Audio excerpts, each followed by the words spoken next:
ইতালির নাগরিকত্ব আইনে সাম্প্রতিক সময়ে বড় ধরনের কিছু পরিবর্তন আনা হয়েছে, যা বিশেষ করে অভিবাসী এবং বংশোদ্ভূত নাগরিকদের জন্য অত্যন্ত গুরুত্বপূর্ণ। 2026 সালের নতুন বাজেট আইন এবং পূর্ববর্তী তাজানি ডিক্রি এর মাধ্যমে এই পরিবর্তনগুলো কার্যকর করা হয়েছে।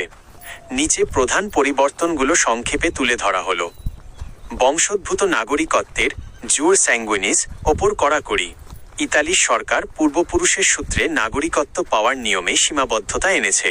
আগে কয়েক প্রজন্ম আগের পূর্বপুরুষের সূত্র ধরেও নাগরিকত্ব দাবি করা যেত, কিন্তু নতুন নিয়মে এখন শুধুমাত্র বাবা মা বা দাদা দাদির ইতালীয় নাগরিকত্বের সূত্র ধরে আবেদন করা সহজ হবে।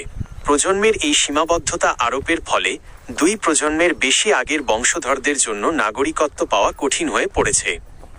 2. বিদেশে জন্ম নেওয়া শিশুদের জন্য সময়সীমা বৃদ্ধি। 2026 সালের বাজেট আইনে বিদেশে জন্ম নেওয়া শিশুদের নাগরিকত্ব ঘোষণার ক্ষেত্রে বড় একটি সুযোগ দেওয়া হয়েছে।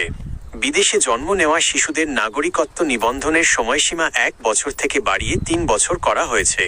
অর্থাৎ জন্মের 3 বছরের মধ্যে বাবা মাকে ঘোষণা দিতে হবে।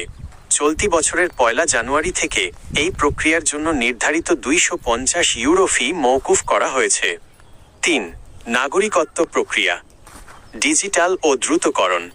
ইতালি সরকার নাগরিকত্ব পাওয়ার আমলাতান্ত্রিক জটিলতা কমাতে ইতালিয়া ডিজিটাল 2026 প্রকল্পের আওতায় সব আবেদন প্রক্রিয়া অনলাইন করছে। আবেদনকারীরা এখন তাদের স্মার্টফোনের মাধ্যমে অ্যাপ ব্যবহার করে আবেদনের বর্তমান অবস্থা বা আপডেট সরাসরি দেখতে পারবেন।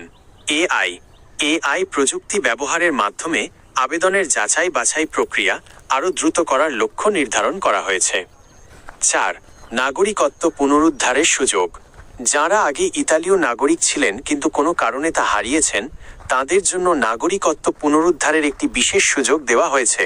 31 ডিসেম্বর 2027 তারিখের মধ্যে একটি সাধারণ ঘোষণার মাধ্যমে তারা পুনরায় নাগরিকত্বের জন্য আবেদন করতে পারবেন। একটি গুরুত্বপূর্ণ তথ্য, ইতালির সাংবিধানিক আদালত আগামী 11 মার্চ 2026 তারিখে বংশোদ্ভূত নাগরিকত্বের সীমাবদ্ধতা নিয়ে একটি গুরুত্বপূর্ণ শুনানি করবে।